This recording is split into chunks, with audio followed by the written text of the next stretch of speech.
You're tuned into the Spot Up Pod, the official podcast of the Spot Up Shot newsletter. I'm your host, Paul Garcia.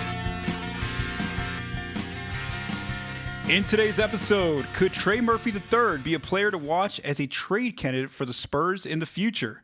Breaking down the Spurs' schedule release and news and notes on Spurs staff additions and the latest on the Spurs' new arena. How's it going, everyone? It's been about 2 weeks since I last recorded an episode of the Spot Up Pod. There hasn't been too much going on with the San Antonio Spurs because we are in the official offseason now for San Antonio and all the other NBA teams out there. So it's really, really quiet. Not much going on right now until the season starts in October. But let's go through some of the rumors and notes that I wanted to go through here in these past 2 weeks that have happened for the Spurs. So let's first go to a recent trade rumor, and that surrounds Trey Murphy III of the New Orleans Pelicans. On Friday, Jake Fisher of the Steinline wrote a piece focusing more so on Jonathan Kuminga's restricted free agency with the Golden State Warriors. Well, in that piece, Fisher mentioned that the Warriors and Spurs have both registered interest in Trey Murphy III with the Pelicans, but right now the Pelicans have batted away calls for Murphy III, valuing him highly, according to Fisher's reporting. Again, Fisher used those words, batted away calls. And so my early question after this report came out on Friday is, when exactly did the Spurs register their interest? Was this maybe before most of their offseason moves were made, maybe like right around draft time in late June, or maybe in the early days of free agency in early July? Because that makes it a little bit more relevant in terms of knowing when the Spurs made that call. And so, again, if it was just my guess, or if this was a more recent move, did the Spurs just recently call New Orleans? So I guess, again, my interpretation of this is that the Spurs at least called maybe at some point early in the offseason before they made most of their roster moves, just to kind of gauge, where New Orleans is. And obviously, according to Fisher's reporting, the Pelicans are telling the Spurs and any other team, the Warriors, et cetera, that no, they're batting away those phone calls right now. So again, they're not interested right now, the Pelicans, in moving Trey Murphy III via trade. Just a little bit about Murphy III. He's 25 years old. Wing player out there. Helps on offense and defense. A notable shooter. He's on a very good contract for the next 4 years, earning about just 15 to 16% of the salary cap. So again, under a very good contract up until the age of 29. So I've actually thought about Murphy being in a Spurs jersey for a number of months now. If you followed my writing over on the spotupshot.com, I wrote a piece back in early June looking at the Pelicans and looking at the situation with their team and seeing if maybe the Spurs could pry either someone like Trey Murphy or Herb Jones from the Pelicans. And then also right before free agency began in late June, I wrote another piece again focusing on Murphy possibly joining the Spurs. And in those two pieces, I basically talked about how Murphy would be a good fit for the Spurs, but also in order to make the contracts work, it would likely have to be Devin Vassell, because Vassell has a very similar contract to Murphy. Their numbers are almost very similar, and then also their ages are pretty much the same, where Vassell's 25, just like Murphy is also 25. So the key question, though, as I mentioned, those two pieces and where I'm at right now is, it really comes down to the picks. If the Spurs and the Pelicans were to have negotiations, it would pretty much be the picks. So again, back in early June, at that time, the only reference point I had for like a role player who got a lot of first round picks for that player was Mikal Bridges from the New York Knicks, where the Knicks acquired the Knicks traded 5 first round picks to acquire Bridges from the Nets. But then we saw right before the draft in late June, Desmond Bane ended up getting sent from Memphis to Orlando, and the Magic sent the Grizzlies 4 first round picks and a pick swap. So again, these are Desmond Bane, Mikal Bridges. These are not all-star players, but these are very notable role players who have a lot of upside. And so these teams, the Knicks and the Magic, dished out a lot for those players to bring them to their teams. And so again, that's where I think that where Murphy's at. He's not quite an all-star, but he's a very good role player who a lot of teams would want on their team. And so right now, I do think that as of right now in August 2025, that reporting from Fisher that the Pelicans are batting away phone calls, holds a lot right there. And the Pelicans are pretty much in trade negotiations right now with any team that wants interest in Murphy. They have a lot of the leverage right now because, they can set the bar very high because he's on a multi-year contract, and there's no reason for them to move him unless, of course, he were to eventually ask out at some point. But right now, that doesn't look like the case. And so again, I think that high bar could be right now early on, maybe 3 or 4 first round picks plus a pick swap, basically seeing what the Grizzlies got for Desmond Bane and kind of using that as a leverage point for New Orleans and trade negotiations with any team that has interest in Murphy. I think some other key questions that come up is how does Joe Dumars, who's running the Pelicans' front office, view Murphy III, in terms of the Pelicans' long-term fit? So that's another question to kind of look at right now. Again, according to Fisher's reporting, the fact that the Pelicans are batting away phone calls does show that the organization wants to hold on to him right now. And so again, right now it doesn't look like right now the Pelicans are on the verge of moving Murphy to any team right now, the Spurs or the Warriors or anyone. But I do wonder if their tone will change, as the season goes into a few months. The reason why for that is because the Pelicans aren't projected to be a very good team out west, where they're in a tough conference, where, according to Vegas, their over-under is just 30.5 wins, which would put them with the second worst record out west. So again, by maybe like December or January, they're maybe like 10 games under 500. They're clearly not in the playoff picture. They're heading toward another lottery-bound season. Is that a time maybe by December, January, the Pelicans front office, if they're losing games, if they start evaluating whether or not to move Murphy to a team, especially if teams are willing to pay a high price to get him, or does maybe they finish the season and then maybe they go into the draft next year in 2026 and be drafted in June and maybe look at taking some calls to see if they can, which teams will be willing to give up a lot for Murphy III. So again, I think that his name's going to continue to be in that rumor mill, even though he may not be available for trade right now. And also, as the years go on, Murphy's contract, that 4-year deal, will eventually start to shrink year by year. And of course, if his game continues to improve, teams are still going to want him on their team. They'll continue to call and make calls to the Pelicans, especially as he gets older, going and toward the end of that contract. And so right now, I don't think that the Spurs need to be so very urgent in terms of trying to acquire Murphy III. I think that because they have a player like Vassell, who has kind of a similar game out on the wing, out there, maybe doesn't have the height or the wingspan of Trey Murphy III, but has a similar game offensively in terms of being able to spread the floor and score inside as well.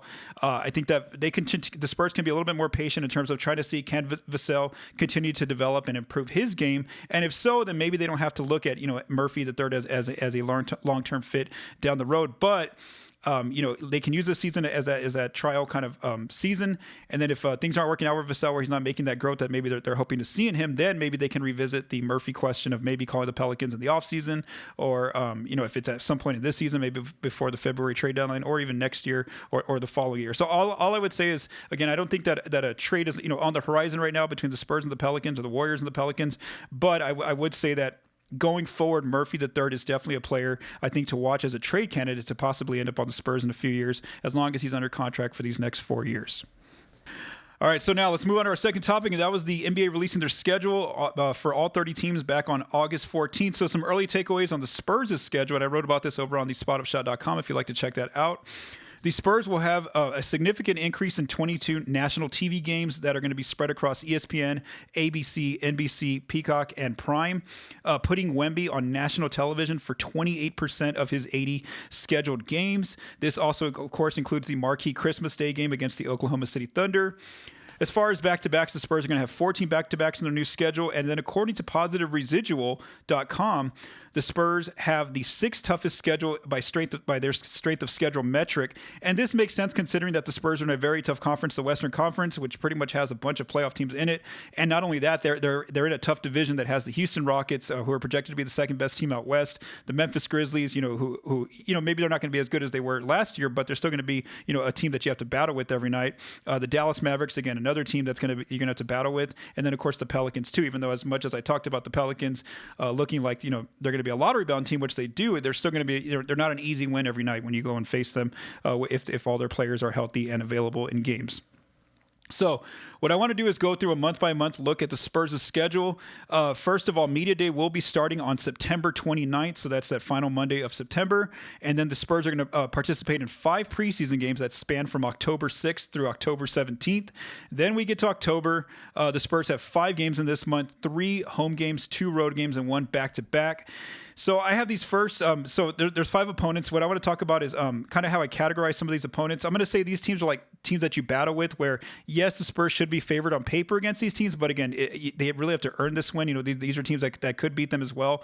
And so these are 3 teams on that first 5 games, the Dallas Mavericks, the Miami Heat, and the New Orleans Pelicans. Then there's some teams that the Spurs should be favored against by paper, and they are expected to probably win against, and those are the Brooklyn Nets and the Raptors. So again, the Spurs can get off to a really good start if they take care of those wins in those first 5 games in October. Then we transition to November. The Spurs have 14 games, 7 on the road, 7 at home, 1 back-to-back. This is also a key month for the NBA Cup because the Spurs will be playing in their group play games against the Rockets, the Warriors, the Blazers, and the Nuggets during those group games. And of course, the Spurs want to try to win their group in order to advance to the elimination tournament in December. If not, then they'll have 2 regular scheduled games in December. So there's a bunch of tough opponents in this month where they're going to face the Los Angeles Lakers, the Houston Rockets, the Golden State Warriors twice, the Atlanta Hawks, the Denver Nuggets, and the Minnesota Timberwolves. They're going to have some teams where they should be favored against, but they're going to have to battle to get those wins. Those are teams like the Phoenix Suns twice, the Sacramento Kings, the Grizzlies, the Pelicans, and the Blazers. And then there's a team who I would actually I don't know where exactly to put Chicago, but Chicago I'm going to say should be in that should win category, that the Spurs should beat them. So I put them there, but again, the Bulls can be competitive as well, and so they could possibly go up to that in a battle question. So again, that month in November looks pretty tough there for the Spurs.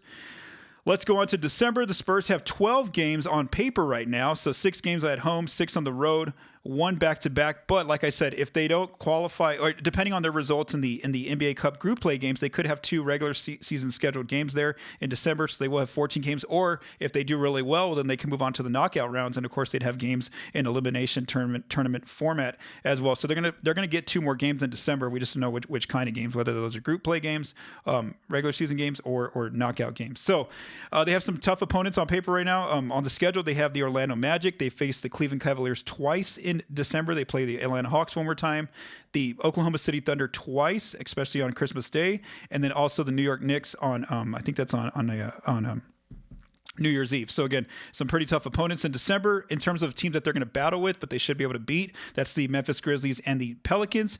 And then they're going to have some teams that they should win, get some easy wins over, and that's the Washington Wizards, who they play twice, and then the Utah Jazz.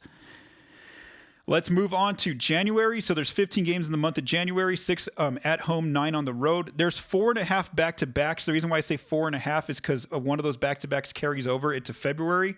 So the tough opponents on their schedule that month are the Los Angeles Lakers, the Minnesota Timberwolves twice, the Thunder, the Milwaukee Bucks, and then the Houston Rockets twice. Teams that they should beat, but they're going to have to battle to earn those wins. Those are the Indiana Pacers, the Grizzlies, the Boston Celtics, the Pelicans, and the Blazers.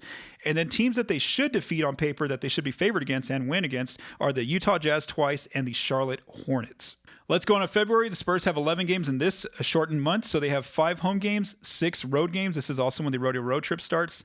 There's 3.5 back-to-backs. Again, part of that back-to-back is carrying over from January. The rodeo road trip is going to span from February 10th to February 26th. It's 7 games total. However, 2 of those games are considered home games because they are going to be played in Austin. And also, the Spurs are going to have a break in the middle of their rodeo road trip because they are going to be on the All-Star break during that segment of their schedule. So some tough opponents in February. They have the Orlando Magic, the Thunder, the Lakers, the Warriors, and then the Detroit Pistons. And then teams that they're going to have to battle with are the Mavericks twice, the Suns, and the Kings. And then some teams that they should be favored against and should win against are the Toronto Raptors and the Brooklyn Nets. Let's move on to March. This is the month that has the most games in the season, I believe. That's 16 games in March, 9 at home, 7 on the road, 2 back-to-backs. Some tough opponents coming up in March are the Knicks, the Pistons, the Los Angeles Clippers twice, the Rockets, the Nuggets, and the Bucks. Some teams they'll have to battle with to get wins are the Sixers, the Celtics, the Kings, the Suns, the Pacers, the Heat, and the Grizzlies. And then teams that they should defeat on paper and should win, are the Charlotte Hornets and the Chicago Bulls. Then we close out the season in April. The Spurs have 7 games in that final month, and these are all very tough games. There's 4 games at home, 3 on the road, 1 back-to-back. The tough opponents on paper in April are the Warriors, the Clippers, and then the Nuggets twice. And then the teams that they're going to have to battle with to get wins are the Sixers, Blazers, and Mavericks. And again, part of that too in April is it's hard to tell, which teams have secured enough positioning in their playoff seeding where maybe they might rest some players. But again, knowing that it's the Western Conference and these teams are so close to each other, aside from maybe like the Oklahoma City Thunder, all these teams are going to probably be battling up until the final game of the regular season. So what does Vegas see for the Spurs? Their over-under right now is 43.5 wins. If that were to go into place and also with the other Western Conference teams, if they went forward with their projected over-unders, then the Spurs would be the 8th seed out west.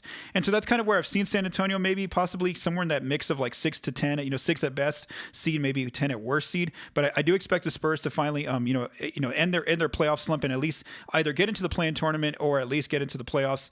So again, I think that as long as everyone stays healthy on the roster, this is a season where the Spurs have much higher expectations, where they should at least be able to get back into the playoff picture. And when I just went off over unders in a simulation in that piece I wrote over on the spotupshot.com, I ended up with the Spurs having anywhere from like 44 wins to 46 wins, which again kind of matches going over that over under just by a little bit at 43.5 wins. All right, so now I want to talk about some features I've been writing over on the spotupshot.com. Two of them are on Kelly Olynyk, and then another's on a new section of my Spot Upshot newsletter. So let's talk about the two pieces I wrote on Olynyk. The first one's called "What Key Skills Will Kelly Olynyk Bring to the Spurs?" And so in here, I really went through some stats and looked at his film and put together some clips on how he scores from the restricted area, the arc three, and the non-restricted area.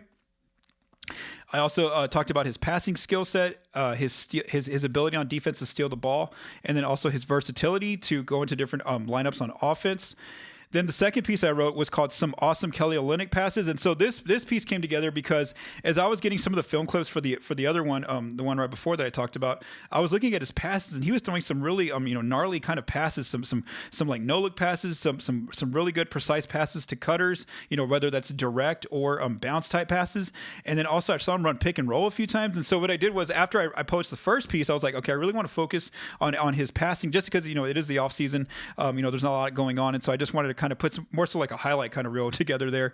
And so that's what I did, where I focused on his different kind of bounce passes to cutters, his direct passes to cutters, his pick and roll ball handler passes, and then a variety of other passes that Olynyk made in his time with the Toronto Raptors and the New Orleans Pelicans last season. And I also mentioned how, you could see some of these passes coming about in the Spurs' offense with his teammates like Victor Wembanyama, Jeremy Sohan, Luke Cornett, and then some of the cutters they have on their team, such as Keldon Johnson, and then some of the shooters like Julian Champagnie and other players on the roster. So again, that piece is over on the spotupshot.com. And then I've actually added a new section to my Substack newsletter called the spotupshot.com. It's called the Spot Upshot All NBA.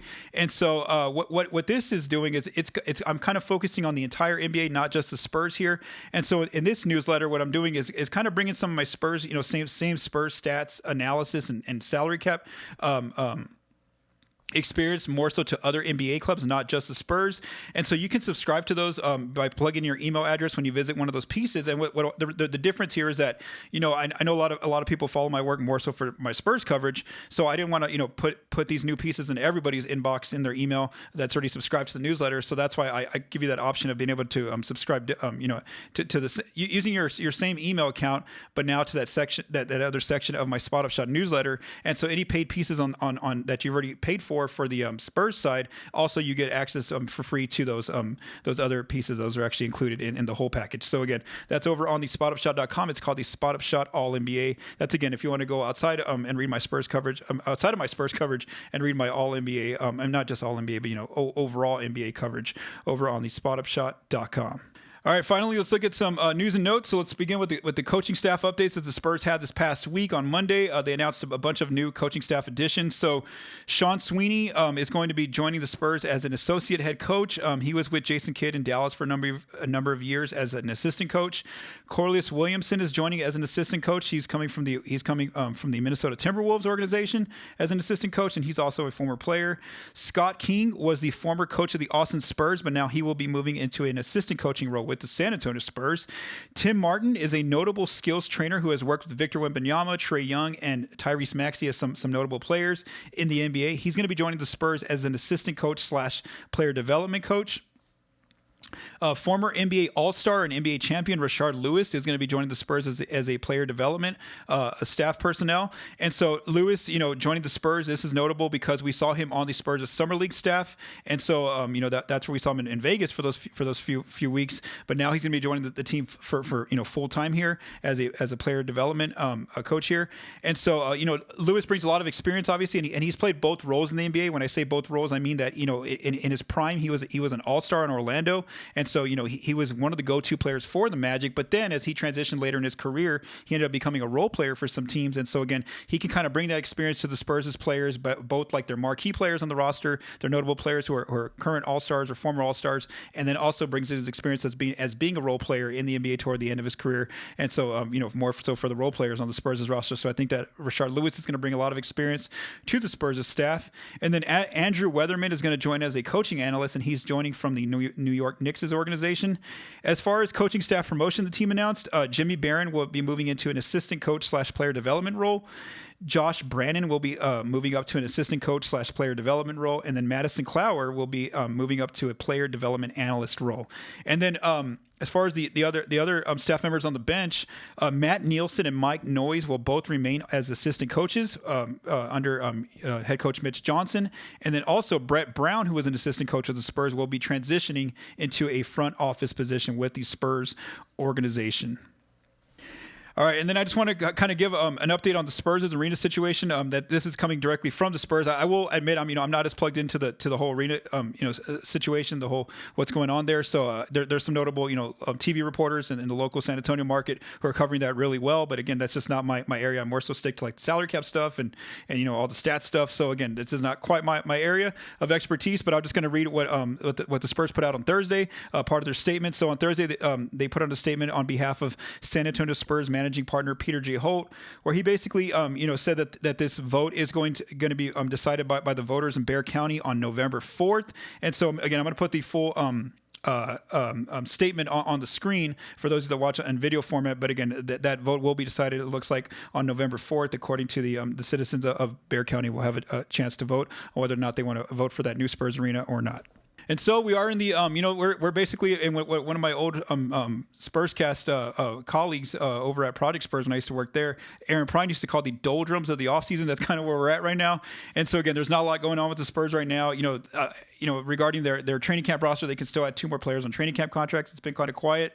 And again, it's pretty much an entire month to go because again, they don't start training camp until September 29th. I know the Spurs might start appearing, on social media, being in, mini camps for the players. They're allowed to participate there. The players are, but as far as required, staff and players to be at training camp and media day, that won't be until September 29th. So we have about a month to go before the Spurs start to get into the season for the 25-26 regular season. Thank you for taking the time to listen to this episode of the Spot Up Pod. If you like what you heard, please subscribe and leave us a rating on your favorite podcast apps and our YouTube channel. The Spot Up Pod is recorded and produced by Paul Garcia. The music for this episode was written by Vincent Garcia and Paul Garcia. Thank you for listening and have a great day.